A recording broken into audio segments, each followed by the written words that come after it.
conference. And coming back following that, we have seen that there were an initiative that was started at a national level where 30 individuals from different sectors were appointed to serve as presidential commissioners or 4IR presidential commissioners. They were mandated to conduct a research and consult with the various sectors, economic sectors in the country, so that with the aim of coming up or presenting a report to the president outlining the state we are in or where we are as a country in relation to the 4IR. Later, the report was presented to the president, and that report had recommendation on what needs to be done as a country, how we can respond just to leapfrog on this 4IR.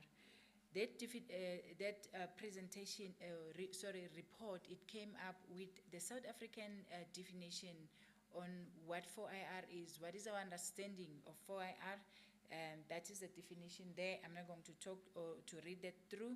I'm sure most of you here, you have got hold of the report and you have seen that.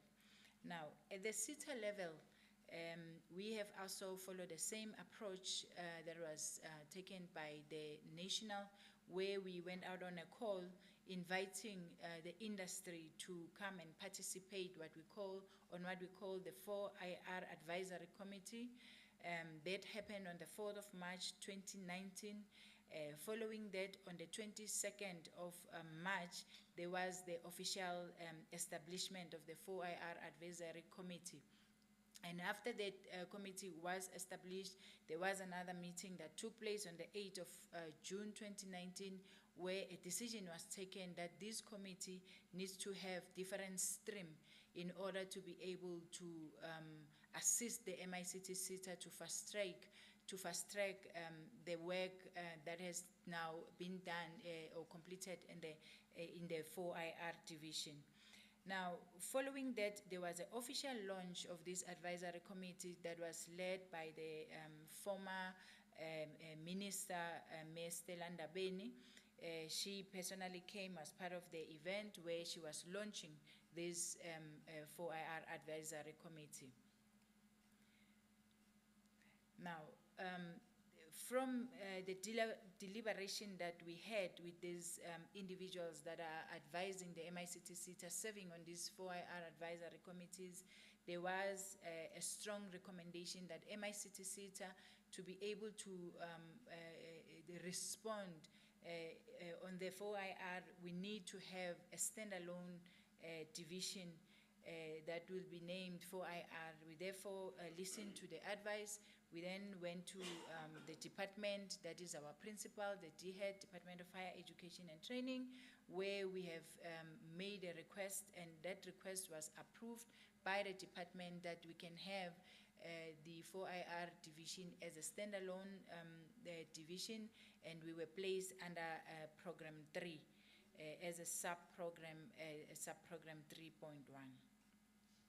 In terms of our APP, or the annual performance plan framework from the department, we only have one outcome, and that outcome is a 4IR integrated digital strategy that is responsive to 4IR skills demand in the MICT sector. Now, one of the mandates that was given to this advisory committee was to assist the MICT-SITA to develop what we call today the integrated digital skills strategy. That is a guiding or governance policy in the division. And in developing the IDSS, though, the integrated digital skills strategy, we have followed these governance processes whereby each of these advisory committee had input or inputted on the development of the IDSS, and then later we had a task team that consolidated all the views of the different committees and come up with one document that was then later tabled to the CEO as well as the GovCo for their recommendation to the MICT-SITA board. I'm standing here, colleagues, happy to share with you that integrated digital skills strategy was therefore approved by the MICT-SITA board in November 2021. Now, in developing the strategy, we have followed, or we have adopted two approach or framework, that is the design thinking framework, as well as a strategy development tool from Harvard. And one may ask, why a design thinking? Where we were in 2019, we needed to really empathize with ourselves as an organization and as a country, to say, while the rest of the world, you know, they catched up on this 4IR and they started positioning themselves and responding. We as a country, we only caught that at a later stage, which was not that late though, but looking where it started, when 4IR started, and where we started actively participating or responding, that was almost 4 years later. So we had to empathize ourselves and put, you know, empathy to say, if we knew what we know in 2019, what could we have done as an organization to be able to be responsive and stay relevant to our the sectors that we are servicing, hence this design thinking approach. And that really assisted us, because all the work that has been done, it was through that we really needed to put ourselves in the shoes of the country, of the MICT-SITA, to say, if we don't have the relevant qualification or training intervention, we won't be relevant to the stakeholders that we are servicing. We are not going to have an impact in terms of the qualification or contributing to positively to this unemployment rate that we are facing ourselves. And therefore, with that in mind, it assisted us to really push to get where we are as a division as well as the organization. Now, this integrated digital skills strategy at high level, what does it seek to achieve? Firstly, this IDS, it has got 5 goals and 6 strategic objectives, and each of these goals and objectives, they are aligned to the work streams that I've mentioned earlier. Now, at high level, this strategy, it seeks to replace the critical and the scarce skills with the future skills. It calls for the funding of 4IR learning programs from the ECD to the post-matric, where we are currently mandated to operate. It also introduces the 4IR learning programs to unemployed and retrenched workers. And for the very first time, as an MICT-SITA, in our thinking and our planning, that we think or we plan for the retrenched workers. We all can attest that we coming from COVID. A lot of companies have shut down. A lot of people have lost their employment. To get those people back to the economy, we need to reskill. We need to upskill them with the relevant skills so that they can get back to the economy. And therefore, this strategy also seeks to address that. It also calls for unemployed youth to have at least one future skill, you know, to be exposed to one future skill. Earlier, the CEO indicated that we have had, we started piloting some of these programs. 2 weeks ago, we had a first graduation on a 3D printing where 25 unemployed youth have benefited on this program. And some of those learners who graduated on those programs, on that program, they've already secured employment, and some, they have indicated that they are taking the entrepreneurial route. So this is what we are advocating with these 4IR programs. And this strategy also indicates, or it allows the MICT-SITA to identify enablers that will assist the MICT-SITA to implement this strategy in the form of partnership. We have had in the past identified partners that we have partnered with them. Some of these partners we have went out on public, where we were signing them, with them a memorandum of understanding, strengthening our relationship and confirming our relationship with them and close relationship with them. At high level, again, this strategy, what we to date at least managed to achieve, and what also we perceive to achieve in terms of timeline. In a short term, we have established this 4IR committee. We have established research chairs across public universities, where we are becoming responsive to research agenda. We have developed this 4IR qualification, as alluded by my colleague, that to date we have about 39 of those qualifications developed.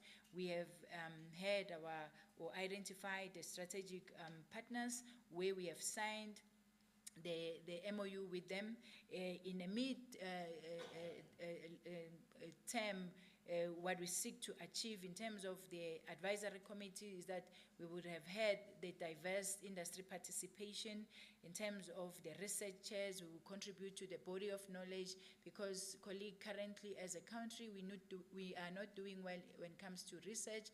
And for us really to contribute to the body of knowledge, we need to encourage research, we need to sponsor research and encourage more young people to partake on master's and PhD program, so that by so doing that, we will also contribute to the body of knowledge, and we will also expand on the training or on the technology and innovation. And this we have also learned from the leading countries that are leading on 4IR or in technology. Even some of the OEMs that we work with them, they take R&D very seriously. They spend more on R&D, and that it also encourages a lot of innovation there.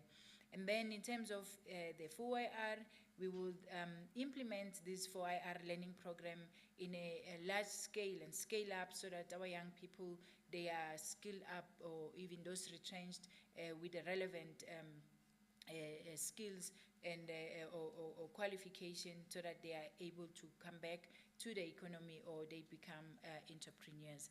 And then with the SMA, with our strategic partners, we will then achieve all these strategic goals that we have set ourselves in that strategy. Now, again, our achievement, as I've indicated, we have started with this initiative in 2020, where we are establishing research chairs across public universities. We partnered with these universities that you are seeing there. To date, we have some of these universities that we have partnered with and established these research chairs. The board have taken a resolve that the MICT-SITA ICT projects needs to be taken to these universities, as opposed to take them to the market and get services through the tendering process. But we want to we want to give our young people an opportunity to innovate and also be exposed to these different 4IR technologies that are brought by this technological advancement. So these are some of the universities where we have this initiative of research chairs, and the number of students that we are currently having and we are sponsoring in those universities.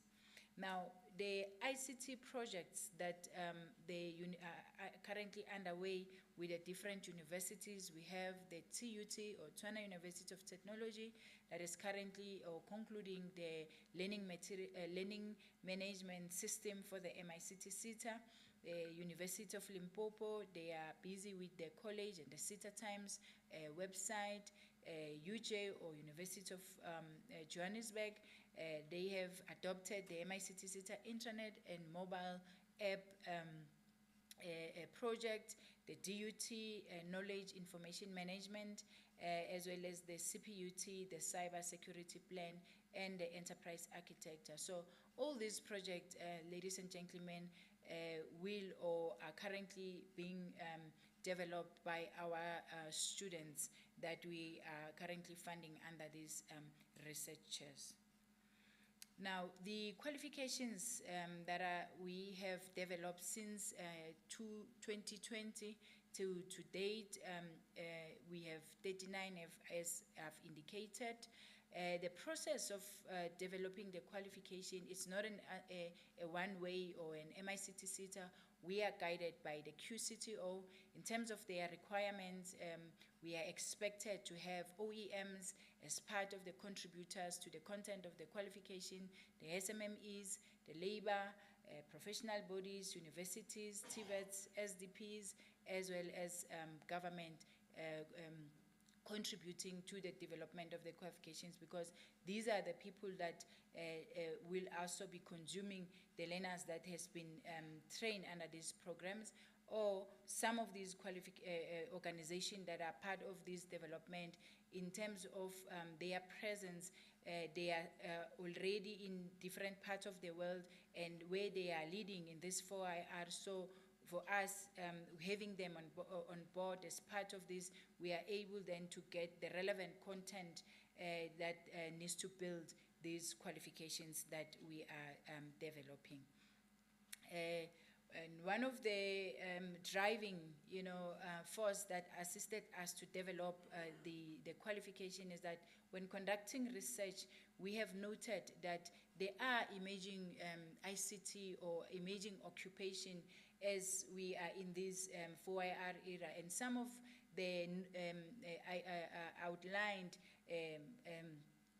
careers or emerging occupation are these that are here. You will also agree with me that 5-10 years ago, we did not have occupations such as artificial intelligence engineer, cyber security analyst, machine learning engineer. These occupations, they emerge due to this technological advancement. And having read this finding of this research, then the MICT-SITA asserted to start the development in line with the different technologies that are introduced by this 4IR. And then some of the qualifications that we have managed to develop, and they have been already registered by both SAQA and the QCTO. These are the occupation, just to name the few: the AI developer, the design thinking lead, Internet of Things developer, software developer, robotic processing, automation developer. And just to outline, to share with you, this is the first qualification that we have developed in the world. We are the only a country that has developed this qualification, the RPL, up to the national qualification that is registered with the National Qualification Authority. And what does that mean? It means when the rest of the world, or countries, especially in Africa, or think of developing a qualification that they will register as a national qualification, they will learn from us as South Africans. So it's one of the leading qualification. We've also developed the quality tester, automator, as well as the e-waste operator. We have developed the mobile repairs qualification. If you've watched the news on Friday, our minister was launching the SAMDEX. There was a breakfast that was also televised. He also touched on this qualification. So these qualification, this mobile repair is one of the game changer qualification. We're still waiting for the QCTO to conclude on this, but we did not wait. While waiting, however, we started with a pilot of this qualification just to test the market. I'm happy to share with you as well that we have since trained over 150 unemployed youth on this qualification. We have recently developed the blockchain qualification, the drone technician qualification, RPAS, or the remote piloting aircraft qualification, remote piloting aircraft technicians.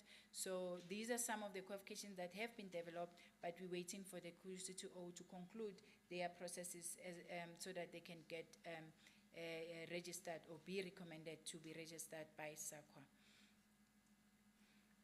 Just a continuation of the qualifications that has been developed. we were not only focusing on developing full qualification, but also we have developed skills programs, or rather short programs in a form of skills programs. These are some of the skills programs that we have developed, and they are now registered with the QCTO, such as the 5G, the Cybersecurity Defender, C++ programmer, because as we conduct research, we have also noted that these technologies that are being introduced, they are using certain programming languages, and therefore we needed also to be ahead and ensure that these programming languages are available in a form of skills program. So those are the programming languages that we have developed, and they are now registered as skills programs, such as your Python programming, HTML, the Java programmer, JavaScript programmer, C++, I've noted. Yeah, those are the programming languages that were concluded. Now, we are also happy to share with you that the DHET has since endorsed some of these 7 qualifications as learnerships. So these are the first learnerships that have been registered as a 4IR learnership. So you are encouraged, especially those SDPs that are in the room, to expand your scope and apply for accreditation for this occupation. Our colleagues from the QCTO, they are going to outline the process of accreditation, as well as my colleague, Ms. Natalie, will also touch on the process of the accreditation on this program. Looking at the future in terms of what we are still going to achieve in this, or we have planned to achieve for this financial year, we are continuing with the research, onboarding new universities. These are the universities that we have already reached out to them. We have concluded our discussion with them. They will then be starting to implement these research chairs, those 5 universities that are outlined there. In terms of our development, the qualification development, we have planned to develop another 16 qualifications ranging from PCB, fabrication, automotive, Ethernet, embedded chip, data science, engineer, quantum computing, encryption, smart grid, communication, Scrum. These are now programming languages, again, Scrum, Agile, UI, UX, Reactive Native, Go Groovy, Domain, Ruby, as well as these last 2, the domain name and Reactive Native. What's new on our plate is the establishment of the learning factories, because as we are developing this qualification, we need to expand on digital hub or on learning factories. So through our partners, we will be then establishing different hubs, but the focus will be the TVET, those TVET that have these different 4IR technologies sponsored by CEDAs or some of the partners, and they are underutilized. So we will be reaching out to those, and some of identified strategic key partners that we will work with them, where they will then use these hubs, to expose our learners on these different technologies. We will also be running competition with the aim of creating a pool of young people that will later identify them to the initiative, the department initiative, which is the World Skills Initiative, where the department on every second year we take young people to compete with their peers on the different skills. So we are starting as MICT-SITA to build that pool to assist that, because previously we've been attending this World Skills competition, and we have seen, having invested a lot, we come back with no single trophy or single award on those. So we need then to change, reframe on how, rethink on how we implement this initiative. And this is a country initiative. So when we go there, we don't go as MICT-SITA, but we go as a country representative. And therefore, we really need to take this one at another level, so that next time, the next competition, at least we we come back with something in our hand. We'll also be running hackathons with different partners, as well as the institution of higher learning. This brings me to the end. Thank you, colleagues and project managers.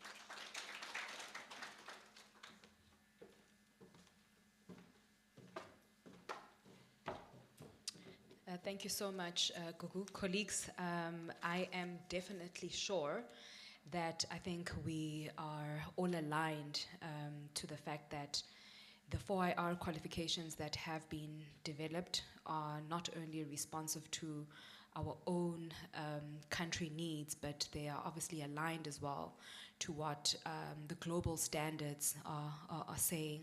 And we're obviously hoping that as stakeholders, as providers, that your training interventions as well are responsive to some of these 4IR qualifications that have been highlighted.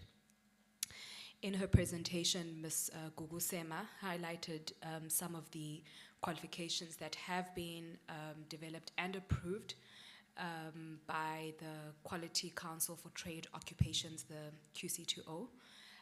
And from that, we have invited a representative from the QC2O to just give us insight in terms of what the new requirements are.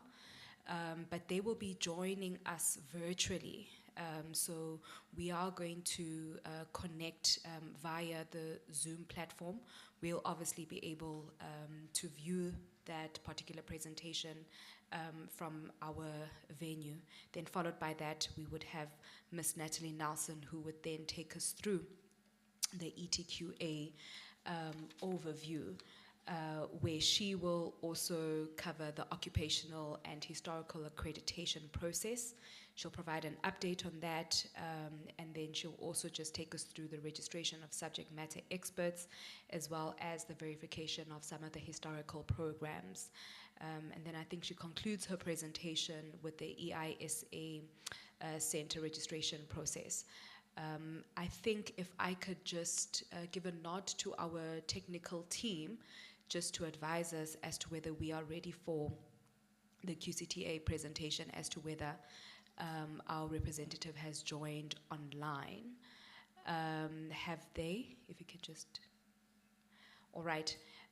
In the absence of... Okay, I think we've just gotten a heads up to say that they are waiting to present.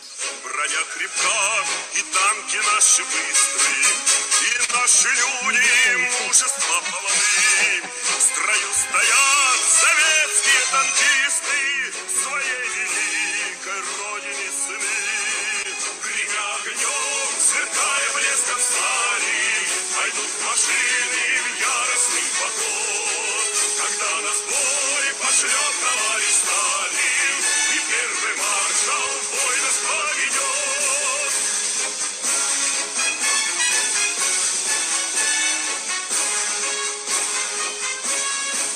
Заводов труд и труд колхозных пашен мы защитим, страну свою храня. Ударной силой орудийных башен и быстротой, и натиском огня. Гремя огнем, сверкая блеском стали, пойдут машины в яростный поход. Когда нас бой пошлет товарищ Сталин, и первый маршал в бой нас поведет.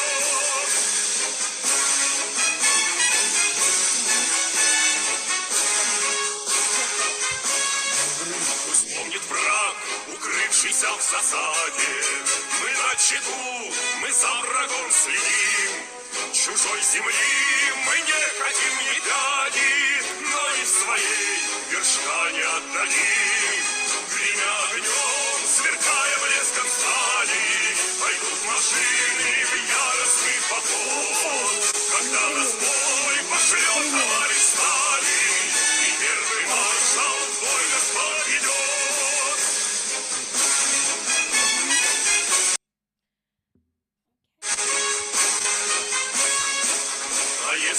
Good afternoon, everyone.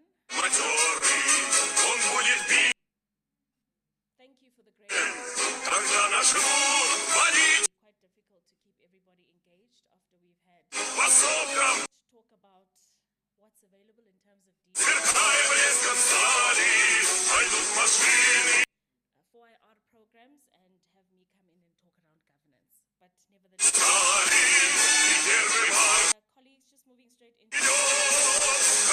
Постой, пошлет, товарищ! ETQA at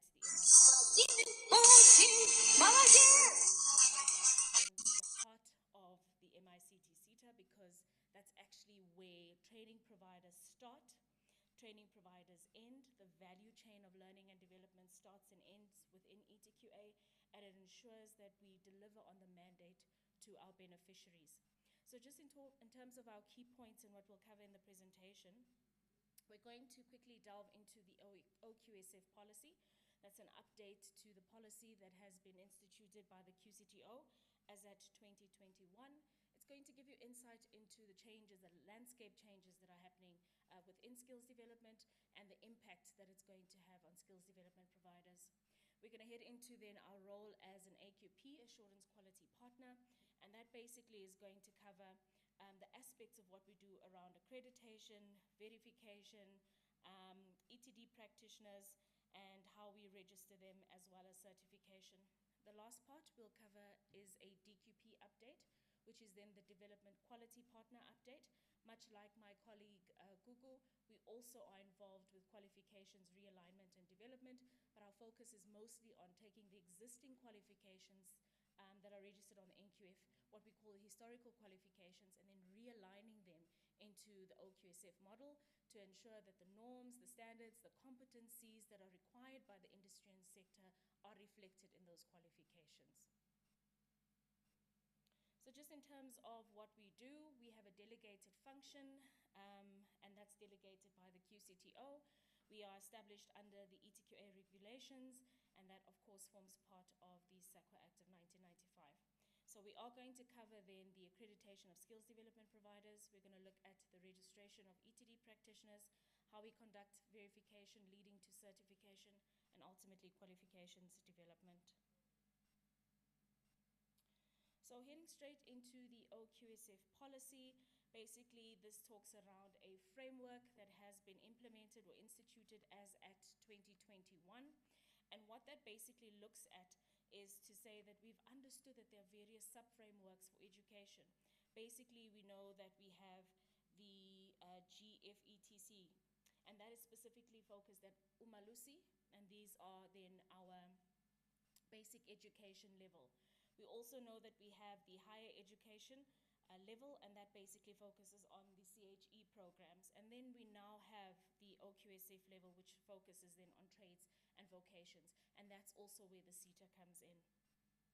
So just in terms of the sub-frameworks and how they touch on the NQF, if you have a look from NQF level 1 all the way down to NQF level 4, you note that there's Umalusi, so they are responsible for programs from NQF level 1 all the way down to NQF level 4. That includes your AET programs, formerly known as ABET programs. We then have the Council for Higher Education.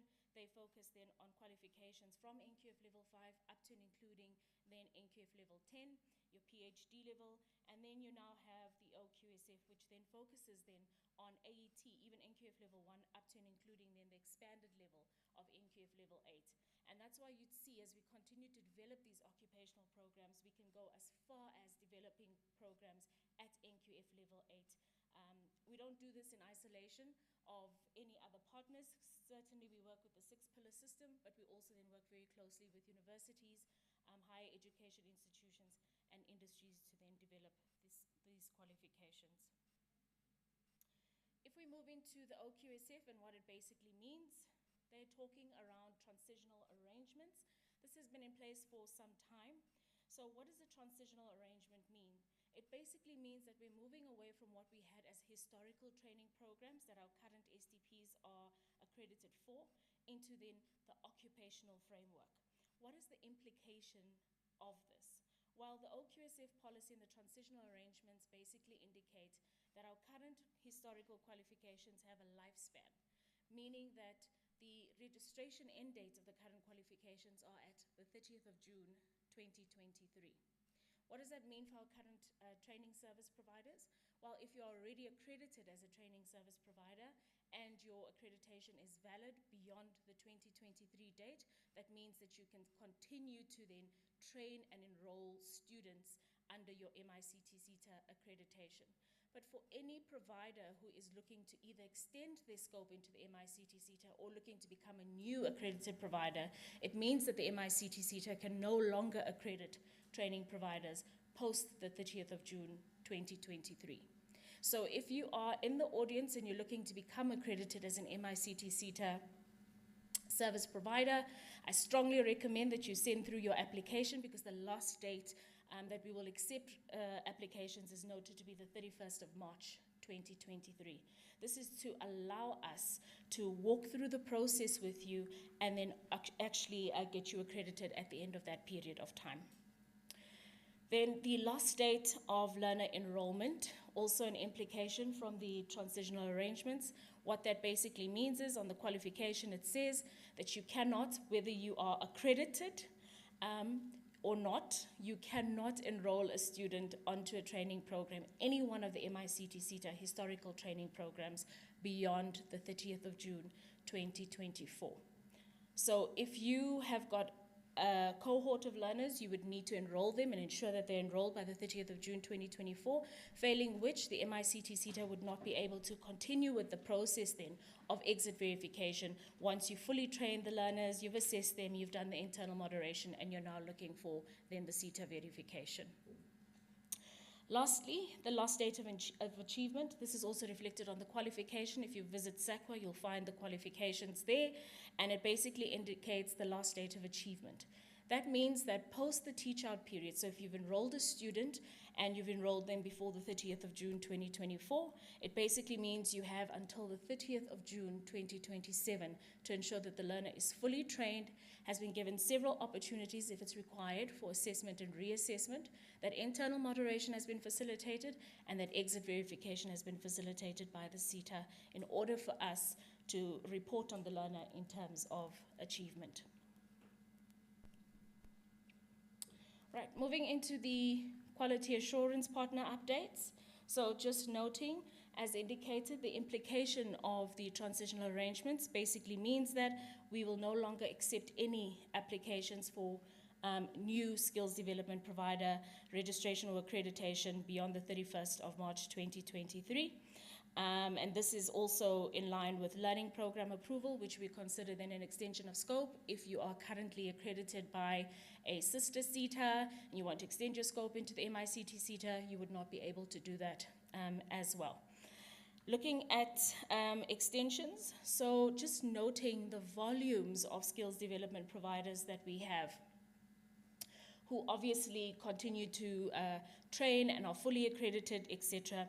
We've sought then for an approval from the QCTO to extend the accreditation of our training service providers up to and including then the last date of enrollment. So that means that as a service provider, you would be able to continue to do the training, continue to then enroll learners up to and including the 30th of June 2024. If you do not have learners in training or enrolled in the MICT-SITA programs, your accreditation would not be extended beyond this period of time. Okay. So all applications, as I've indicated, then end on the 31st of March 2023. All right, so just in order for us to ensure we fast-track the process of then accreditation, should you choose to become an MICT-SITA accredited provider and you submit your application by the 31st, we plead, as our CEO indicated with you, to please ensure that you send us your complete application. Oftentimes we find that service providers complain and say, it's taken me 8 months, 10 months to achieve accreditation, from the time that they've applied to the time at which they've received their accreditation. What happens in the process in the middle is that we ask you for compliance documentation. We ask you for certain proof of ETD practitioners, service level agreements in place, lease agreements in place. And by the time we receive that information, possibly the first batch of information that you've submitted, such as your tax PIN certificate, has expired. So we find ourselves going back and forth with training service providers to try and get them to this first stage of desktop compliance before we head then into the physical site visit. So you'd note that it becomes a long, drawn-out process, not just for the SITA, but for the provider as well. So just to caution once again, if you are looking to become an MICT-SITA accredited provider before the 30th of June 2023, please ensure that you submit a complete application by the 31st of March 2023. We do, when we, of course, receive your application and pick up gaps, we give you 7 working days in which to remediate and then actually close those gaps. You also can request for an extension. So, for example, I'm waiting for an updated lease agreement. I have not yet received it, etc. The SITA does make provision for that, but please notify us timeously. Otherwise, we would have to close your application. All right, so accreditation on historical qualification. Basically, we're just talking about the process that we undertake there to ensure that you are going to implement quality programs. I think some of the biggest challenges we are experiencing as a SITA is the quality of learners that are being produced by skills development providers at the end. And how do we measure quality? The quality measure then comes from the employer when we need to place the learner who says, this learner's never been exposed to a computer and yet they have systems development qualification. It says they have a systems development qualification. So what we see our relationship with you as stakeholders being, it's that symbiotic relationship. It's a tripartite alliance where we say we trust you through the process of accreditation, that you're going to deliver on the MICT-SITA's mandate and ensure that we give the learners the quality training that they need to make them either employable or give them the skills that they need to actually, at the end of the process, start businesses, as alluded to by my colleague, Ernest. So what would you need then to ensure that you become an MICT-SITA accredited training service provider? Well, firstly, you would need to ensure that you log on to our website. As indicated, our learner management system is still in development.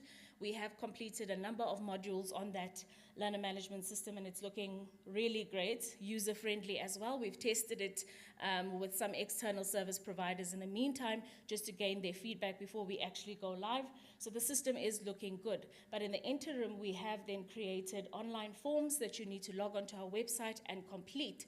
And once you've completed that application, then the next stage of the process kicks in, where you are sent a formal link and requested to please upload your documentation into that link.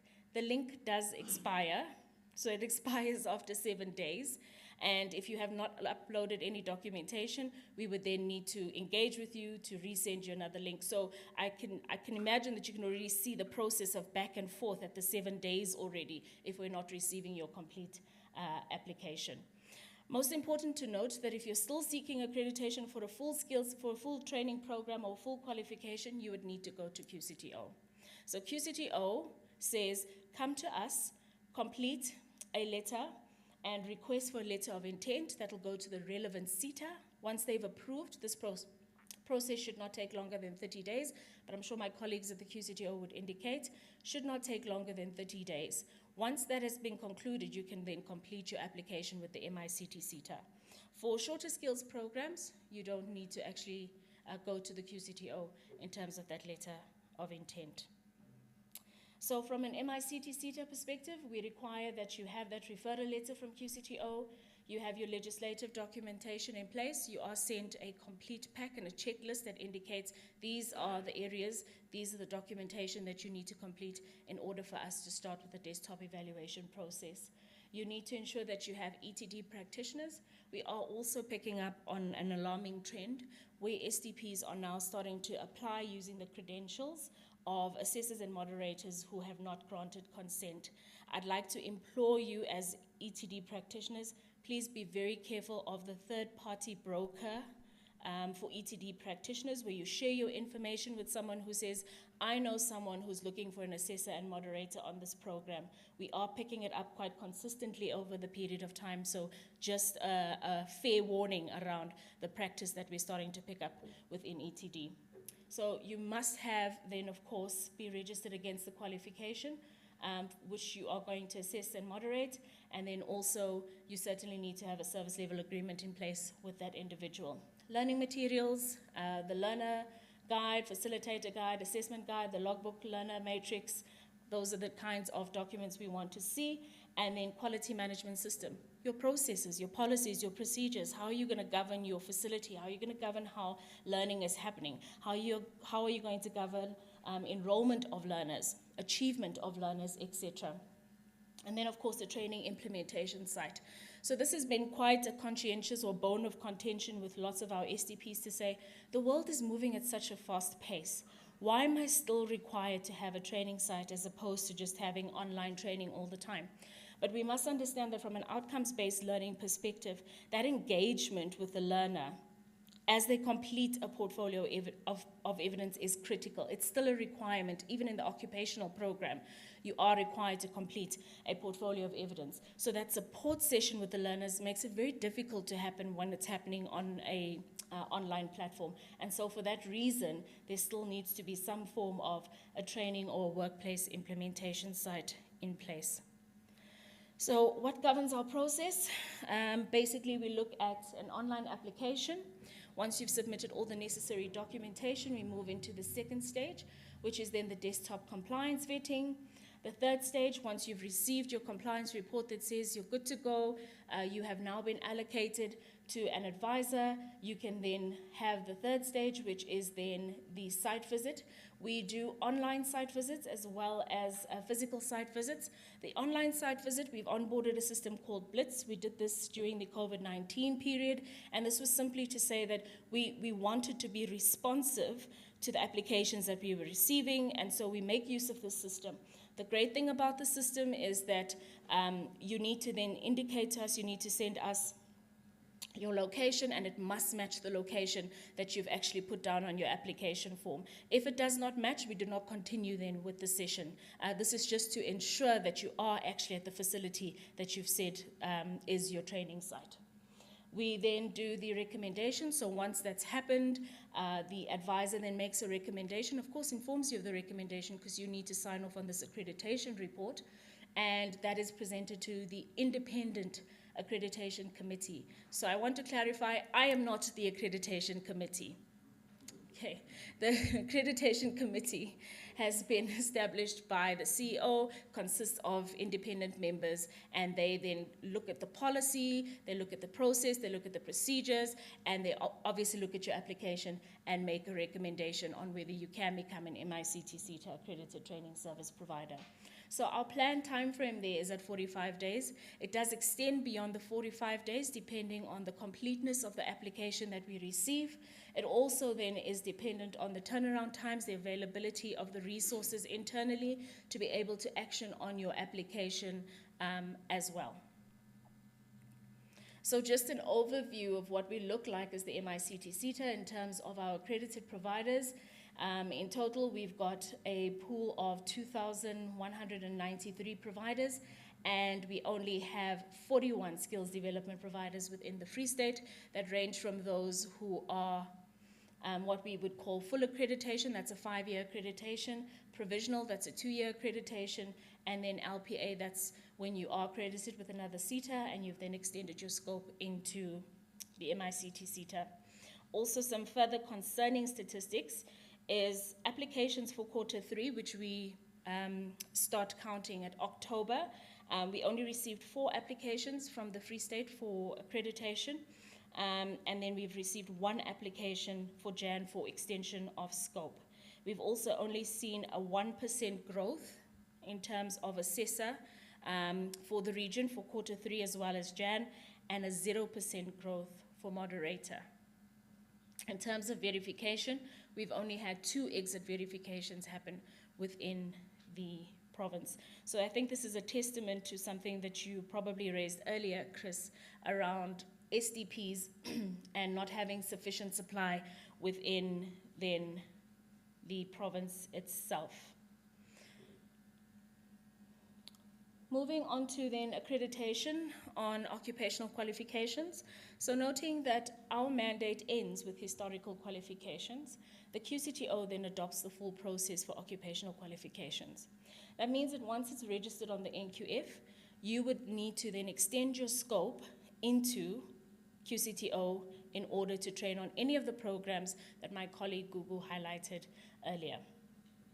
So what does that mean? You need to log on to the QCTO website. You need to submit the necessary forms, complete the application forms. You must submit all of the relevant annexures. If it's an extension of scope, you also need to submit a different batch of annexures, and you need to just ensure that you submit that to the QCTO. They focus predominantly on your valid occupational health and safety certificate, much like we do at the MICT-SITA, to ensure the safety of the learners. You must ensure that you have qualified facilitators who can deliver on the program, and you must ensure that you submit the appeals policy and the code of conduct. So when they talk about the qualified facilitators, they are alluding to what they term subject matter experts. So much like in our process where we have the assessors, within the occupational qualification process, they then have these subject matter experts. They also have various phases of accreditation. So their first phase is when you submit the application form along with the documentation that is listed under phase 1. Their second phase is where they do a desktop evaluation, much like the MICT-SITA does. They evaluate all the documentation that you've submitted, and then they move into a particular direction. Then the next one is phase 3. If your application meets the minimum requirements, you would then need to wait for the QCTO to propose a date for the site visit. So this is actually where the SITA comes in. Once they've conducted their desktop evaluation, they then send us a list of providers and say, MICT-SITA, these are the providers who are looking for accreditation or seeking accreditation for all the occupational programs that you have generated. We would then need to engage with these SDPs to actually physically conduct these site visits. So we would come out to your site, or we would do the virtual site visit. We would ensure that you meet the minimum requirements from what we need to, the gap that we need to close as at phase 3 and 4, and generate a report which then goes to the QCTO. Beyond the process of the generation of the report and the submission of that report to the QCTO's processes kick in, where they have their own independent accreditation committee and then look at the recommendations that we've made around your accreditation. So this is just a quick outline of our role as a SITA, and then the process as it's governed by the QCTO. So if you'd have a look at the start of the process, that start of the process starts with QCTO. The MICT-SITA has 3 responsibilities in terms of this process, and the end of the process then is a QCTO process. So when you're looking for an accreditation letter for occupational programs, my dear colleagues at QCTO would be able to respond to you in terms of that. But the SITA has requested to be able to issue then certificates, accreditation certificates like we were issuing them in the past. I'm now going to move into the ETD practitioner updates. So just a reminder of what assessment is. It is basically the process or the task to obtain and understand someone's level of competence against a particular outcome. Whether it's a full qualification, whether it's a unit standard, whether it's a skills program, we want to know if you say that you can troubleshoot a PC, can you in fact troubleshoot a PC? Okay. Then we have the process of moderation, and that is basically the sampling of the assessment process from a assessment process perspective.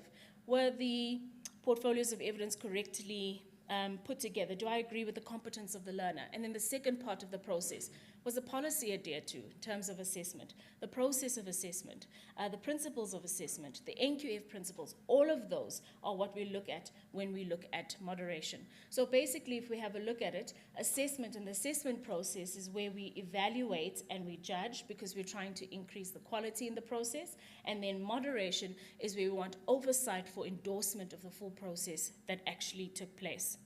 And that takes us into the registration of an assessor within the MICT-SITA. While we are not going to accredit providers beyond the 30th of June 2024, we will then continue to register assessors and moderators because we still require them in what we call the teach-out period. That is the period between the last date of enrollment and the last date of achievement, because you're still going to have learners who are in training, they will need to be assessed, they will need to be moderated. So this period, this process then, will continue up to and including then the 31st of March 2024. So what do you need to do and what do you need to have to become a registered assessor? You must have completed the Conduct Outcomes-Based Assessment Unit Standard, and that is endorsed by the MICT-SITA. You must have subject matter expertise in the field in which you want to assess. So if you want to assess and you want to become a rocket scientist, you want to assess against rocket scientry, you must be a rocket scientist, right? Then in terms of the documentation, we would need a certified copy of your ID and or your passport. It must not be certified any later than 6 months prior to submission as per the 2019 presidential mandate. And then if you are a foreign national, we need a copy of your work permit. We need a comprehensive CV that outlines your experience, that tells us, and your qualifications, that tells us, in fact, yes, you can assess against the outcomes of this qualification. If you want to be re-registered, you then need to submit an assessment report that proves, in fact, you have conducted assessment in the past. And all of the documentation, as indicated, must be certified within the 6-month period. Moving into moderator registration, much like for assessor, the only difference here is that you must have completed the Conduct Moderation of Outcomes-Based Assessment Unit Standard endorsed by MICT-SITA 115759. You must have subject matter expertise in the field of assessment and moderation. So you don't necessarily need to be a subject matter expert to be a moderator, but you certainly need to be a subject matter expert in assessment and understand the process of moderation, because you will be underpinning the full process of learning and development that's happened. The requirements are much the same: a certified copy of the ID and the passport, a work permit for those who are foreign nationals, and then also a comprehensive CV. Re-registration, we also require an assessment report and or a moderation report. So just having a look at the occupational process and the applicability of moderators in the occupational process, we do not require moderators in the occupational process. This is basically because we now have what we call the ESAs, which is the External Integrated Summative Assessment Centers, and that's where the students go to complete a test or an exam, much like how you would do if you were becoming a lawyer, etc., etc. Then in terms of the next stage that's applicable to occupational programs, this is called the subject matter expert. So if you're a subject matter expert, you don't necessarily have had to complete the assessment unit standard. However, from an MICT-SITA perspective, it is our view that we will try and generate a program that still upholds the standards of assessment, because it takes away the applicability then of the NQF and the principles of assessment. Nevertheless, as a subject matter expert and for registration, this is a new requirement in terms of the occupational qualification model. You can at this stage log on to QCTO and register as a subject matter expert. This is something that we're building into the process with our new learner management system. And basically you will fulfill the role of the assessor in the process, and this includes assisting us with assessing applications on the ability to deliver in line within the qualification elements. We want to focus on things like suitability for the equipment used. So if we are going to accredit for AI, what are the core requirements for AI? Now, a layman wouldn't necessarily know what that is, but a subject matter expert would know what that is. And then suitability of the workplace site as well. So the process, as I say, is currently in the stage of finalization, and we will then indicate where we are with this process in our sessions that we have coming up, capacity building sessions that we have on a quarterly basis. Then just to touch on a question that Zama you had earlier around you are looking for work. This would be a very good opportunity for you to actually log onto QCTO and then register as a subject matter expert, because they tap into that pool of subject matter experts at this point already to assist them then with the process of occupational accreditation. So that could be an opportunity as well. So just moving into our governance process for ETD practitioners, we receive your online application on the same platform as indicated. We do a desktop compliance vetting. If your application is considered complete, it then moves into the recommendation by the advisor stage and ultimately moves into approval for registration. This process timeframe takes on average 30 days. We have in the recent past managed to shorten this to about 20 days, depending on the completeness of the application. So if your application is fully complete, the registration process end to end could take up to 20 days. Then just an overview of ETD practitioners for your region. If we have a look at that, we're sitting at 107 ETD practitioners in the Free State. And if we compare that to then the assessors, the skills development providers, we're sitting at an 83%. So you do have supply of assessors and moderators to meet any kind of demand that comes from the SDPs. However, we have noted as the SITA and as we do the verification process, the statistics tell us that 70% of the individuals conducting assessment and moderation as part of exit verification for funded and unfunded programs are foreign nationals. So in engaging with our, of course, as SDPs, some of the reasons they've cited simply is high rates that are being charged by South African nationals to actually execute on the scope of work. And when they compare that to the qualifications of the foreign nationals, they tend to go for those individuals as well. So that's something to consider as an ETD practitioner. The next process that we are busy with is verification. We've changed a lot of what we do around verification. We have a different process where verification is concerned. What we do there is we have completed a full report. The first part of the report is a toolkit, and it's got a moderation plan. You tell us how you went about this moderation, which stage of the process were you involved in. You'd note that the role of a moderator is to be involved in the beginning of the process, when the learning materials are developed, and not at the end of the process when they now need to exit learners. So we ask, what stage of the process were you involved with? Did you have oversight of what was happening in terms of the implementation of this program? Can you attest to the fact that the learners have been deemed competent?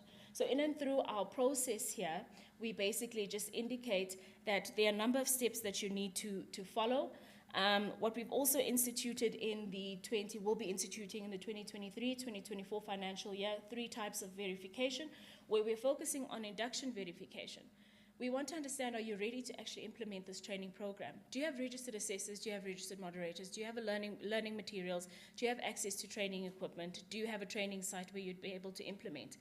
The importance of that session is to ensure that when we get to the end of the program, the SITA is not saying, unfortunately, we can't exit these learners because you haven't followed due process. So we now want to begin with the end in mind. Interval verification is actually what we focus on for funded programs, where we look at 50% implementation.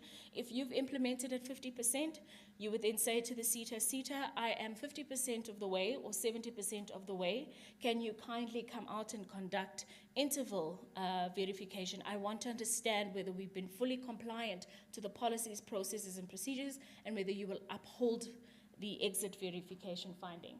And then 100%, of course, at exit verification. So I'm not going to belabor this point. It's in the presentation, but it's also on the MICT-SITA website under quality assurance. This just talks about how you should prepare for verification. These are the things that we're going to look at when we come out and conduct your exit verification. And what we found in our recent batch of verifications, providers are not adhering to then the basic requirements in terms of the rules of combination. So if you go into a qualification, it'll tell you there's a specialization. Our advertising qualification at NQF Level 5 basically indicates to you which unit standards you can train on together in order to successfully exit a learner off a training program. We find that providers do not adhere to this. They select different unit standards from different specializations. Regardless of the fact that you've trained the learner on 120 credits and they've been deemed competent, we cannot exit them because they do not have that specialization. So this is really critical to look at and understand at the process when you're actually starting the verification process or the training program. Just the other things that we look at, we basically look at a 25% moderation sample. So we request that STPs look at a 25% moderation sample. Of course, you can ask for a concession from the SITA in respect of the larger numbers. I mean, we would not expect from 2,500 students that you would do a 25% sample, but you would keep the sample relative and randomly select across the modules. So we look at basically the POE sample size, the moderation plan, the alignment matrix, the attendance registers, because we want to ensure that the learners came in. We also then do a random phone call to any one of the learners and say, were you in fact in this training session? Do you know Natalie Nelson? Was she your facilitator over this period? Did you submit a portfolio of evidence? This is also what we've started instituting in terms of verification. This just tells you our governance process. Once again, we start with the online application, submission of assessment and moderation reports, and the toolkit, the vetting of the application and allocation, so your primary submission, and then your allocation, and then we conduct the verification. If there are any gaps, we indicate what those gaps are. If those gaps can be closed, we indicate what those gaps are. And then we also ensure that we close off on the report. We also like to make the recommendation to providers to continue to do continuous assessment. Oftentimes we find when we exit at learnerships, we find that learners have only been assessed at the end of the process. Most times those learners are no longer on the program, so the gaps that we pick up, we're not able to, you as a provider are not able to close those gaps, and we therefore cannot exit the learners on the program. So continuous assessment is critical. It is a basic around outcomes-based learning. The time frame that we look at there, total of 40 days end to end, and this also factors in then any gaps that we pick up throughout the process. Certification is, of course, the natural next step from verification. So if the learners have been deemed competent, if they've completed the full qualification, met the outcomes of the qualification, we will issue them with a full certificate. However, if you have learners who've dropped out during the program and perhaps they've completed certain unit standards, submitted certain POEs, we also expect that you indicate which areas and elements the learners have been deemed competent on, so we are able to then issue them with a statement of result, which basically means that they're accumulating credits towards any qualification that unit standard sits in. And this is very important because I've picked up that a lot of times we receive the reports and it says, but this person left at 50%. But when we look at the assessment reports, we look at the moderation reports, they actually have credits that they've accumulated over this period. So please, when you completing this, just ensure that we have this as well. So this is just our governance process again. Once we've received the verification report, which is fully signed off by you as a skills development provider, by our advisors, by myself as well, and the regional managers in those instances, we then issue that to the certification unit. They then ensure that the details that you've put into the report are 100% correct. We also experience high volumes of, please reprint these certificates for me. I made an error on this person's ID number. So before we move ahead into the printing of the certificates, we will engage with you and say, please indicate if this information is correct. We then generate the certificates and the statements of results, and then we issue them to you as a provider. The estimated time frame there is 40 days. I must indicate that we've managed to reduce that to 17 days if the report is completely closed and we receive the documents timeously. All right, the last part of my presentation just talks about our DQP status. Much like my colleague Gugu, we are responsible for the realignment of qualifications. We also develop qualifications for our other subsectors, the subsectors that don't really have that much of a touch and feel in terms of ICT or the fourth industrial revolution. So we generate and develop new qualifications there. The MICT-SITA had 43 qualifications, historically registered qualifications. We are in the process of realigning that, and this is what we look at in terms of our stakeholder matrix. We look at the people that we definitely need to keep satisfied in the process, which we've identified to be QCTO, the industry, and professional bodies. We manage our relationships closely because we need the SITAs involved as well. Some of the unit standards and the qualifications that we have, most of the ICT qualifications, because ICT is a transversal skill, cuts across all sectors. So you would note that we keep the SITAs quite close to us in the process of then realignment. higher education institutions, unions, STPs, ETD practitioners. We monitor throughout the period, and we keep the interest high, and we keep everybody informed in the process. Critical to note, as my colleague Gugu indicated, we can't realign qualifications without subject matter experts. Otherwise, there will be academic qualifications that are not reflective of what the sector needs. And that's why we need you, as our stakeholders, involved in the process, intimately involved in the process. To come and give us your skills and your knowledge and your expertise and your understanding of the sector. What should be in the qualification? Why should it be in the qualification? If a learner comes off this qualification, are we sure that at some stage they would be able to match, we'd be able to match them to industry, and or they'd have the necessary skills to start then a business? This is just the process end to end. So we start off with research. As my colleague Tabang indicated, we take research from SSP, not just our SSP, other SSPs as well. We also look at international compatibility. We also look at different types of research. We look at published and academic articles. Based on that, we follow through the process. We apply with QCTO. We identify our stakeholders as indicated previously. Then we do invites, post that once we've received the go-ahead from QCTO. We then start with the various sessions, which include scoping, profiling. We develop the curriculum. We develop and design the assessments, which we do with QCTO. We can't do that in the absence of QCTO. And then we submit the qualification once it's gone through a full verification process with QCTO. It must be indicated that while we are responsible for this process, this is a QCTO process. So we have to follow each step of the process in order to ensure that eventually the qualification will be approved and then registered on the NQF. So what have we realigned to date? So we have done a total of 8 qualifications that we've realigned. If you have a look at the last column on your right, you would then see, well, on my right now, for anyone else it would be on your left, the occupational titles. It just says that these are the qualifications that we've already realigned. The telecommunications specialist qualification is already registered on the NQF. It is readily available, and the software engineer qualification is also available on the NQF, and we are in the process now of registering those as learnerships. The remainder we've submitted, and we still await feedback from QCTO and SAQA. This is where we desperately need you, and this is in respective qualifications realignment and our current plan, what we are currently working on in this quarter. All of those are the qualifications. We've got 9 qualifications on the go, ranging from our media, communications, ICT, telecommunications, subsector, and we're looking then at, those are the dates that we have in terms of the sessions that we run, where we send invites out to our subject matter experts, as well as everybody from the 6-pillar delivery. We ask you to come into the session, give us your skills, knowledge, expertise to actually build this qualification. So at the end of the process then, we're able to submit to QCTO. If you look at the timelines, we're saying that at the end of March, we should have submitted all of these qualifications. So if you would like to become a CEP, we have a form that's going live on Friday. You could then register to be a CEP. You would select the subsector that you would like to be involved with, and we would then include you on the invites as well.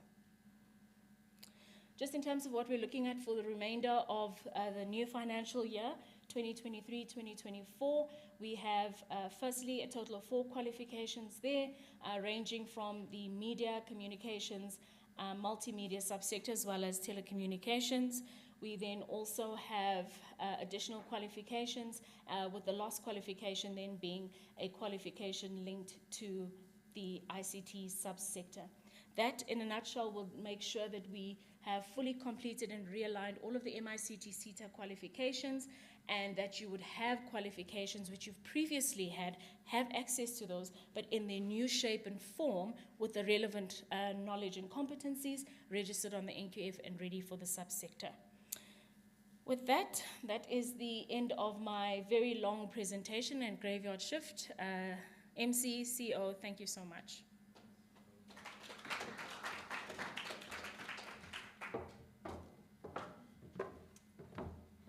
Thank you, Ms. Natalie Nelson, our Senior Manager for E2QA, for a very informing as well as well-detailed presentation. Colleagues, I'm quickly going to move us through to our next presentation, which is from our partner, the QCTO. They are standing by online to present. We are meant to have a engagement session after both of these presentations end. However, due to time limitations, we are about 50 minutes, behind our scheduled program. So I'm going to request that in the engagement session, we are going to have lunch. Our senior managers are here. Please do engage them. Should you have any particular concerns that have not been addressed, any questions, I'm sure there's quite a lot of questions that have come up, particularly from this last presentation.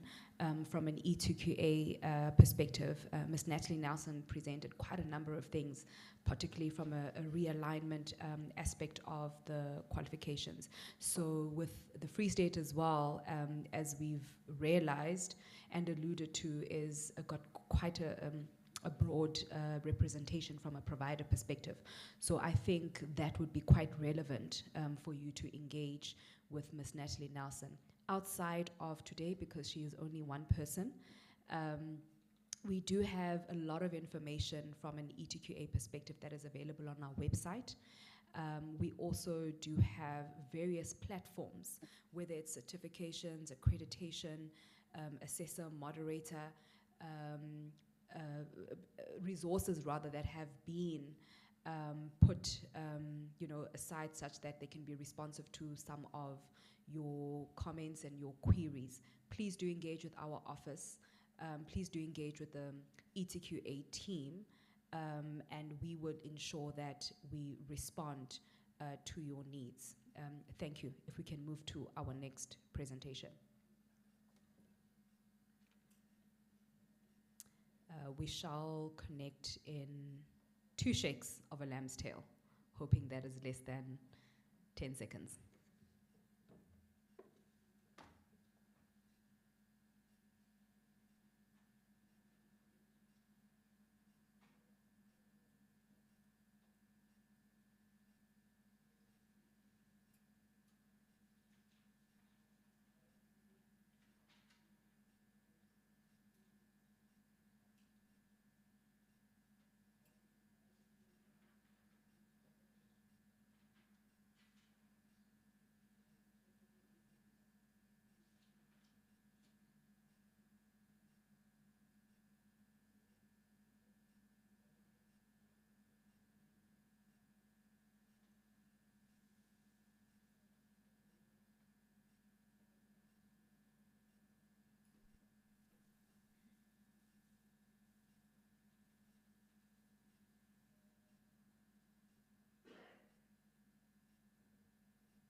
Okay, it's fine. Can I go?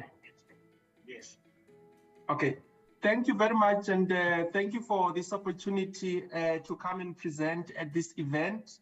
My name is Sifiso Mkhonza. I'm the Director for Qualifications Development at the QCTO. I have my colleague, Ms. Bongiwe Makopi, who will be covering the part on skills development provider accreditation requirements. I just want to talk about our theme, which is on this first slide, which says Game Changer OQSF. This is the theme that we are running with as the QCTO because of the new OQSF policy, which was published on the 29th of October 2021. We view this OQSF policy as a game changer, and that is why we have used this theme in terms of our outlook and the way that we are presenting ourselves to you. This is what I intend to cover in my presentation. Sorry, I just need to go one back. The outline has got the following aspects. Somebody's changing somewhere. Okay. Okay, it's just making it complicated slightly, but it's fine. I will be sharing with you what kind of policy environment, is the one that underpins all our qualifications, hard qualifications and skills programs. I will also be sharing something on transitional arrangements. I will also be talking to you about our occupational qualifications nomenclature, which is new. I will also touch on the OQSF policy 2021, and then I will end off my presentation by touching on readiness to deliver qualifications. There are policies that are key when it comes to qualifications development. Here I'm referring to a number of policies like our determination, which is the policy that really give effect to how the NQF is being managed. So that determination also has got a huge role to play in terms of our sub-framework as the QCTO, because the determination is the ministerial policy which indicates how sub-frameworks should operate. And as the QCTO, our sub-framework is also guided by that determination by the minister. There is a SAQA policy and criteria for the registration of qualifications, part qualifications and skills programs. There are level descriptors, which is also a policy that SAQA provides. There is RPL policy, credit accumulation and transfer policy. There is also our OQSF policy 2021. There is also our policy which we call Policy on Development and Review of Occupational Qualifications, Part Qualifications and Skills Programs. So that forms the policy environment in terms of the work that we do. To move along, on transitional arrangements, we have this which has already been mentioned by my previous colleagues from MICT. It was quite interesting to see us being in sync with each other when it comes to this particular important matter on transitional arrangements. I must also state here that the issue on transitional arrangements emanates from the ministerial determination, which was gazetted on the 24th of December 2020. This is where we are taking our cue from what the minister gazetted as transitional arrangements. In short, it says all pre-2009 qualifications and unit standards have got a registration end date as indicated on this slide, which is 30 June 2023. The last date of enrollment is 30 June 2024, and the last date of achievement is 30 June 2027. This is in terms of the transitional arrangements that were gazetted by the minister to help us transition our NQF into the new requirements in terms of the ministerial determination. The following slide just shares with you what currently sits on the sub-framework in terms of qualifications that are registered.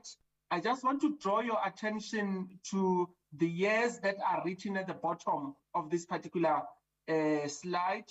You've got 2023, 24, 25, 26, up to 27. This indicates the registration end date of these newly registered qualifications. So what this slide is saying is that we've got 364 qualifications which are newly developed through the QCTO process that have got a registration end date in 2023. And then it goes like that all the way to 2027. So the total, at the time when this particular figure was calculated, we were standing at 690 registered qualifications. If I then zoom straight to those that are MICT specific, we have got 15 such qualifications. There is one that is having a registration end date 2023. There is another one, it's one qualification. It has got a registration end date 2026. The bulk of MICT registered occupational certificates have got a registration end date 2027 as indicated here. So this is just to sensitize you, MICT, that there is this one qualification that you need to focus your attention on to make sure that you align it to the new requirements of OPSF policy 2021. Again, this is an indication on what is critical when you are reviewing qualifications and aligning them to OPSF policy 2021. Qualifications nomenclature is one area, as I've already indicated. In terms of the ministerial determination, there is new nomenclature that we need to apply and utilize for our sub-framework as the QCTO. Secondly, there is an issue on credit threshold, which we need to align to, which informs our qualifications and part qualifications.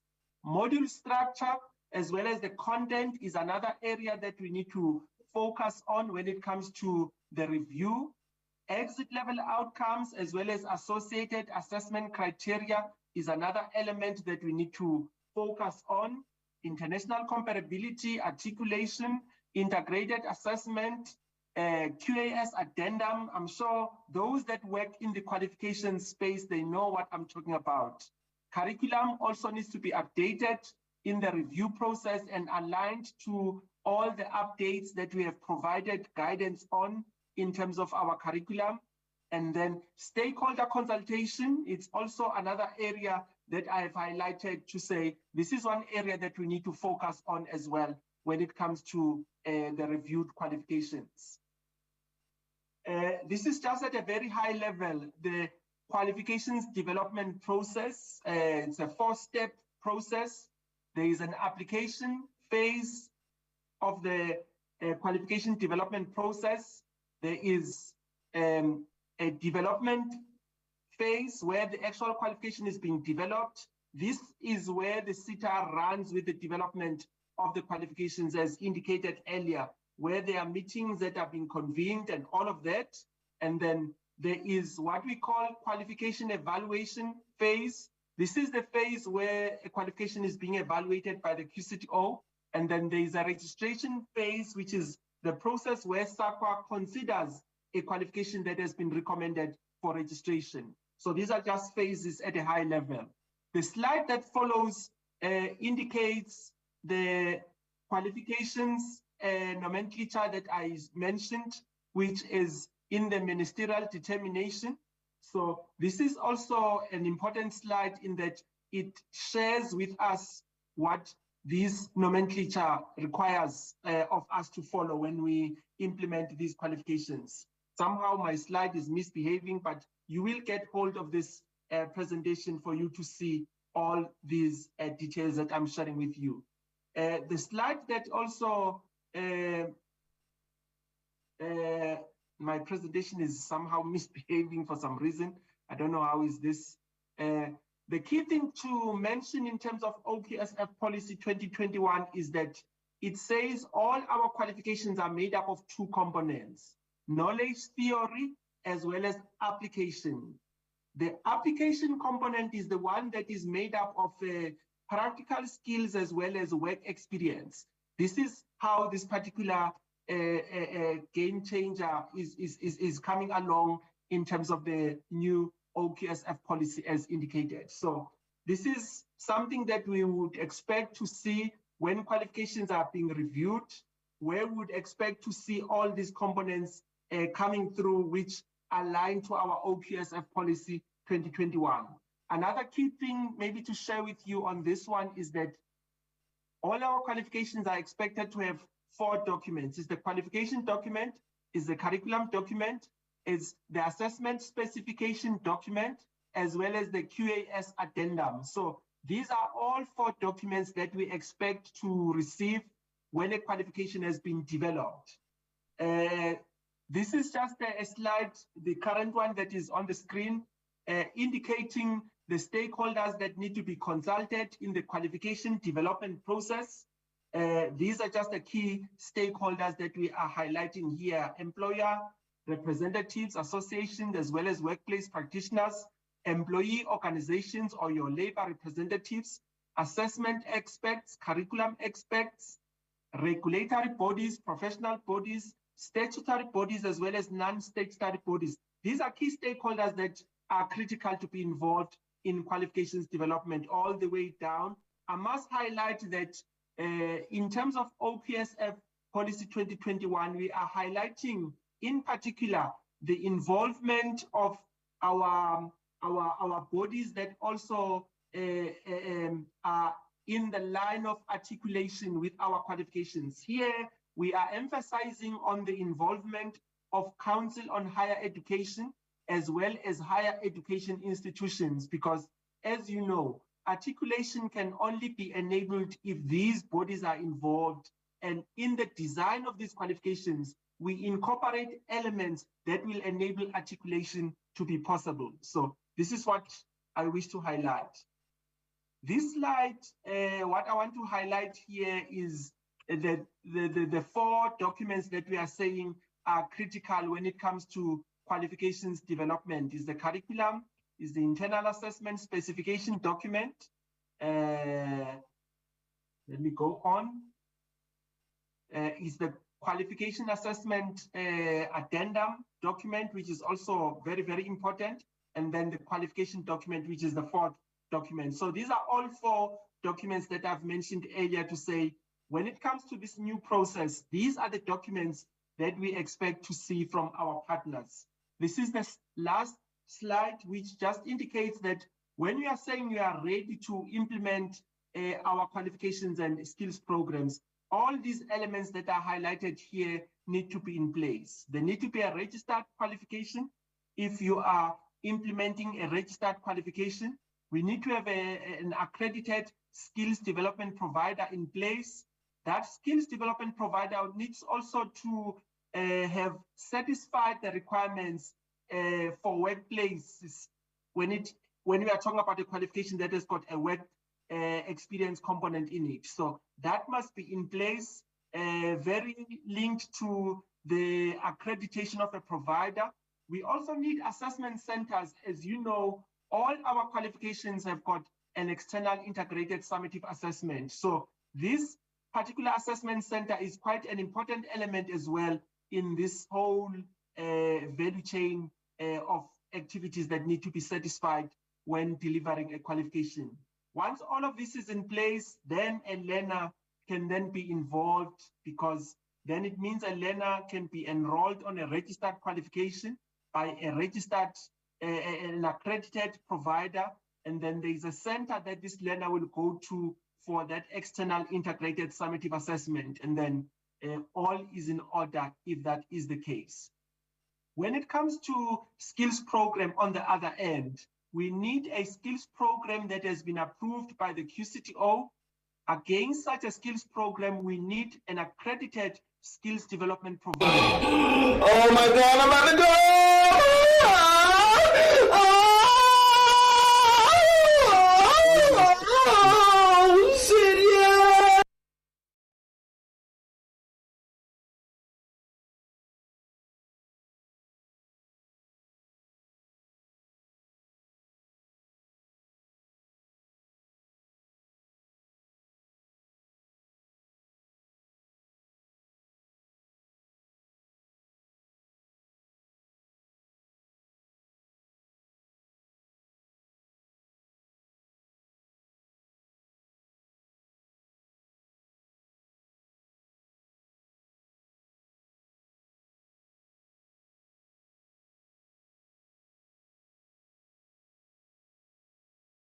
provider through our quality assurance process, and then we'll be able to certificate such a learner as the QCTO. I will then like to invite my colleague Bongiwe. I'm going to share her presentation as well. She will then come through with her presentation on accreditation. I hope, Bongiwe, when the presentation is there, you will then be ready to go. Thank you. Mr. Mkonza, I'm ready to go, but I can't find where must I do accreditation. Okay, maybe I'll go by slide. Good afternoon, colleagues. My name is Bongiwe Makopi. As Mr. Mkonza has indicated, I'm going to talk about accreditation process, although the ETQA manager, Natalie Nelson, has already mentioned other things. Mr. Mkonza, you put it in your presentation form. Okay, thank you. Without Mr. Mkonza and that is without the section of qualification development, we won't have accreditation. We won't have a work to do. So we depend on the qualifications that are developed and skills programs that are developed. So my presentation outline is consisting of number one, accreditation application for occupational qualification and skills program overview, accreditation application process for occupational qualification and skills program, accreditation approval appeals, application link. You can see that the ETQA manager, Natalie Nelson, has mentioned other things on that presentation outline. You know, as QCTO, that our main functions are divided into 5 domains, which are qualifications, where Mr. Mkonza was talking about, and then accreditation, and then assessment, certification, quality assurance, which is overall the quality assurance, the exams, the quality assurance after we have accredited the provider. Accreditation application overview. In order to offer occupational qualification skills program, the SDP must be accredited. You cannot offer our qualifications without accreditation. And you must know the accreditation policy of which is on the website, and specifically the curriculum document as mentioned by my colleague, Mr. Mkonza. Curriculum document is very important. Why are we stressing this? We're stressing this because we are getting calls of people saying that I want to be accredited, and then we said, for what? I said, I don't know. And then we tell those people to go back and look for the curriculum document, because everything is there, and other documents, and also knows the policy. The accuracy of information when applying for accreditation is very important. Remember, after you are accredited, you do the learner enrollment, and then the learner enrollment is the names of the learners, and then it will reach until assessment and until certification. As I've already mentioned, the 5 domains that are at QCTO, which are our functions. So if you put the learner, the name of the learner or the ID or something in a wrong way, the certificate will come with that wrong information. So we need to stress that we look at what is it. It's the same as when we are applying at the QCTO.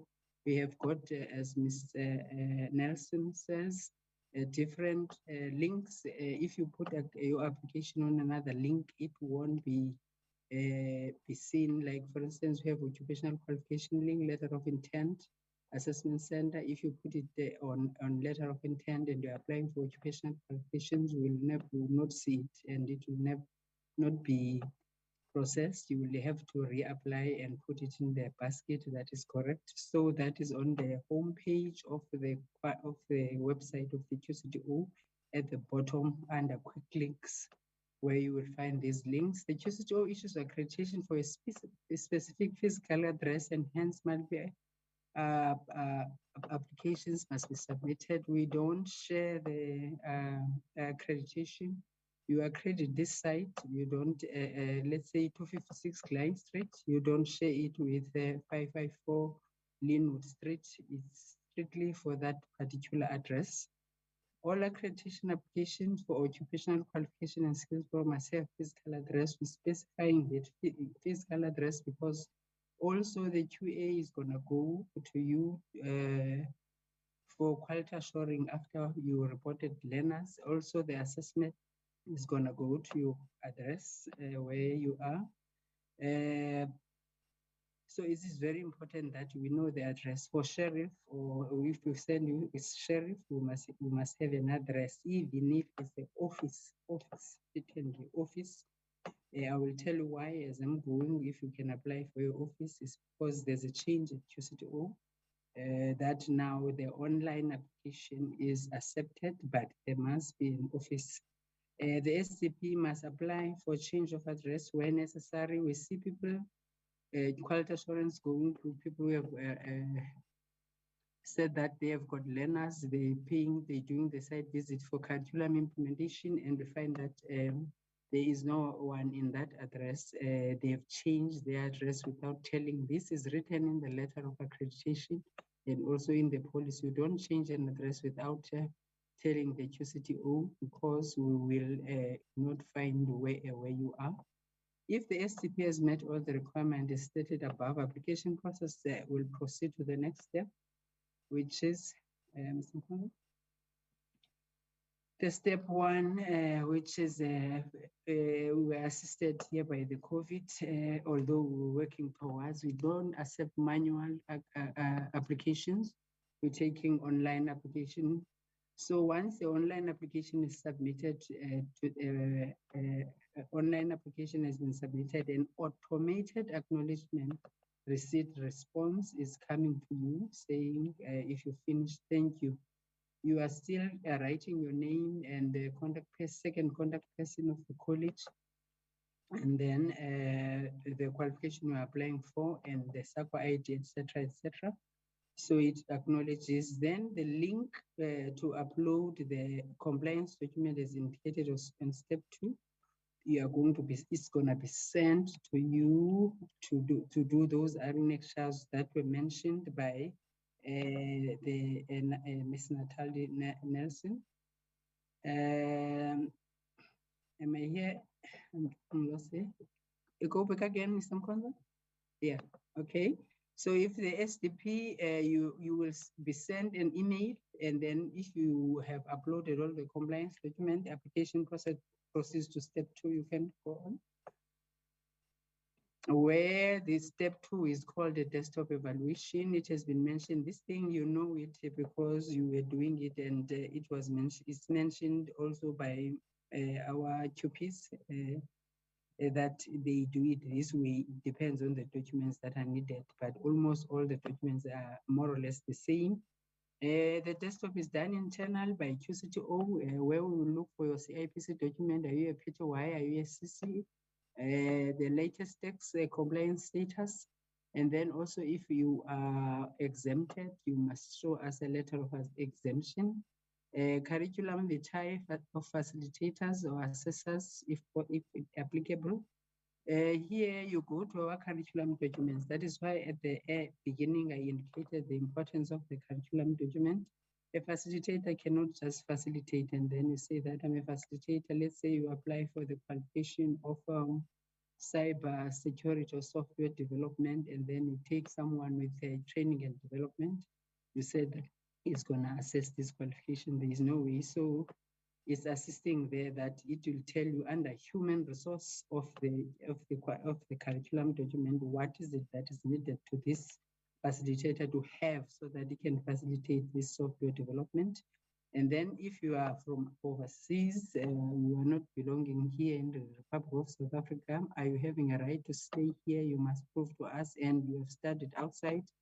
Are your qualifications are quite evaluated that they are the same as which qualification, matching the qualification.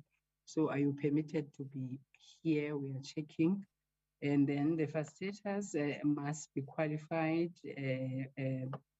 for the qualification they intend to. Have already stressed that the curriculum document will assist you. You can go on some on the other slide. Is continuing, is still desktop evaluation, proof of financial sustainability. We want a business plan here where you project that on training, I will have this amount of money, the projections. And then if you are an audited financial statement, I mean your audited company, we need a audited financial statement. You have been operating since and you are audited already. So a proof from people from finance is needed, an accounting officer, I can say. And then if you are starting for the first time, let's say you open a new account, a new CIPC account, you are going to give us the business plan where you project so that we can see where you're going, even if we won't know. Then when things go wrong, we go back and check your balance sheet according to the financial statements, that we check that how are you, so that we cannot find our learners wanting and then they don't have a place to study because you are insolvent. And then an MOU with institutions with resources of learning like CETs, they are allowed that they can ask in the TVET colleges whereby they would arrange, as long as we have the MOU, they will arrange that they will attend there.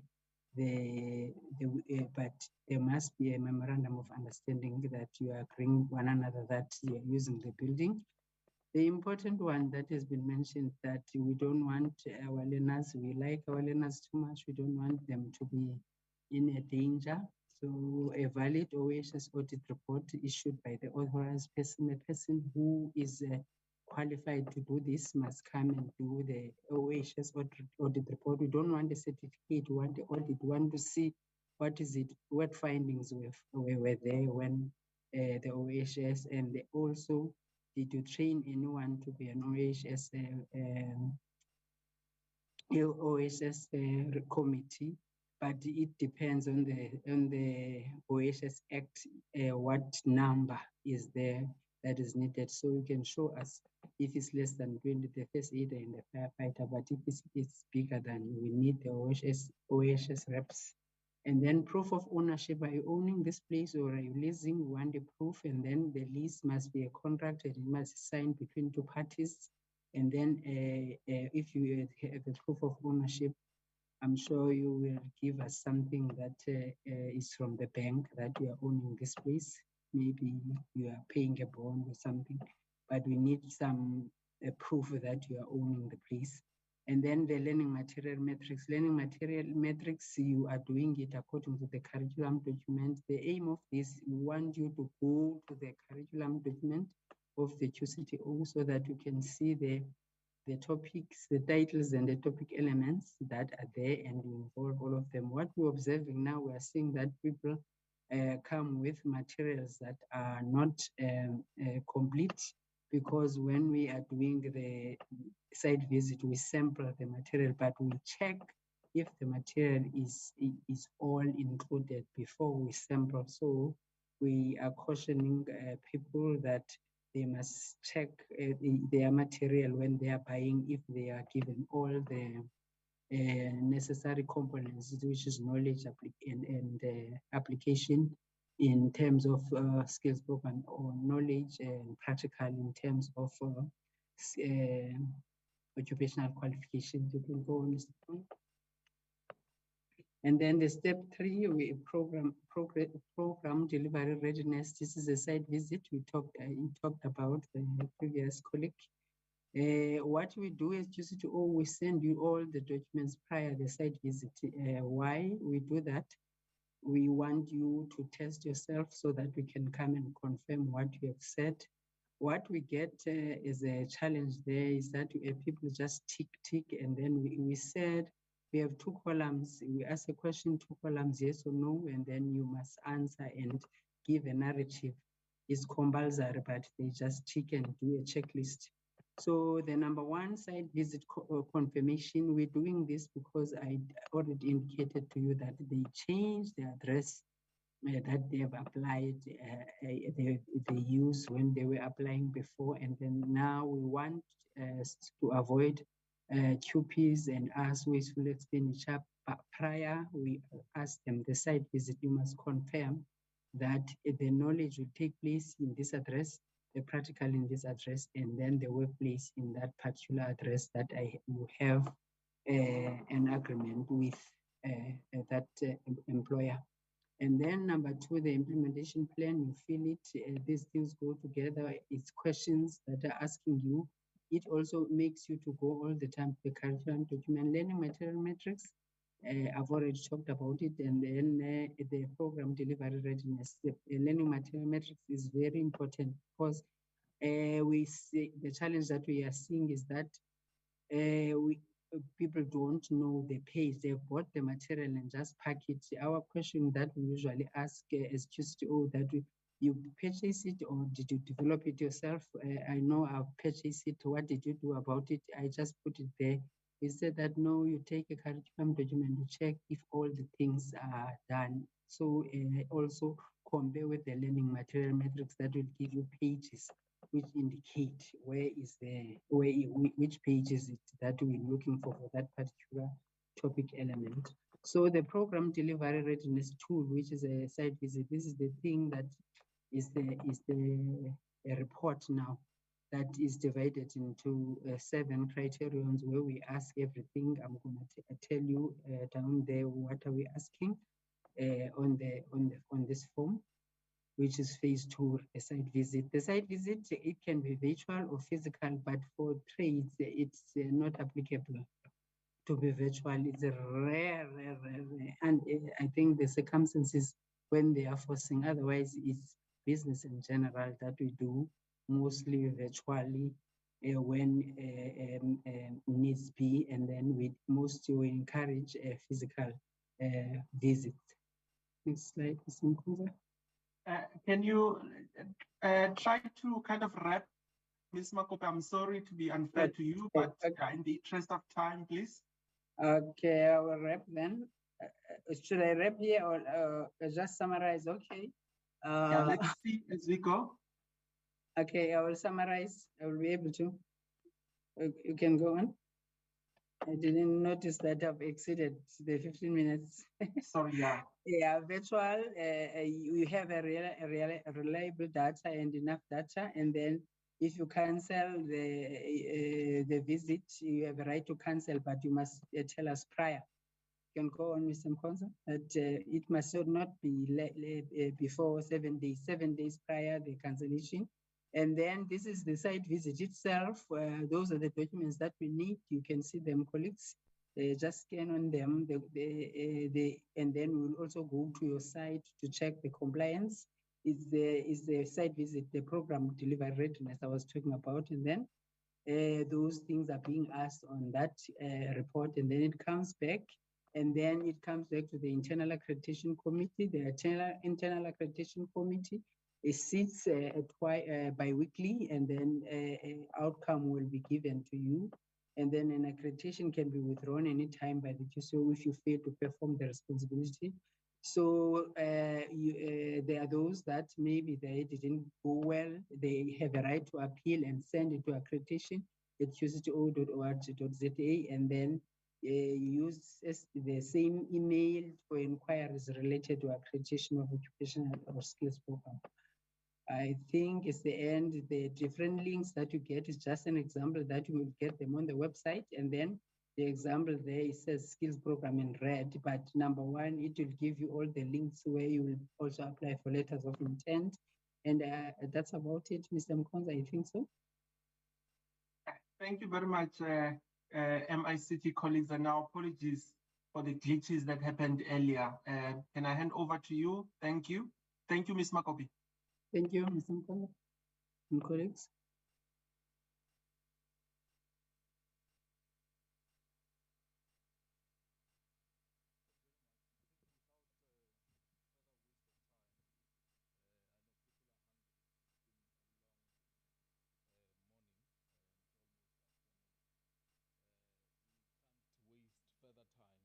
Back to you on that side, MICT colleagues. Thank you. Thanks very much, colleagues from QCTO. I'm sure the session was value-adding, dear stakeholders. We don't want to take beyond the time that we've taken of you. You'll engage with colleagues for instances where there are certain areas where you would want to ask questions during lunchtime. And beyond that, there are a number of telecoms line on our website wherein you can further engage beyond emails. There are also direct contacts to all senior managers attached to MICT-SITA. Just in closing, Robert Greene, in his famous quote, said, "The future belongs to those who learn more skills and combine them in creative ways." Let us together massify cutting-edge future skills in order to appropriately respond to the rapid pace at which companies innovate. Thanks very much, stakeholders.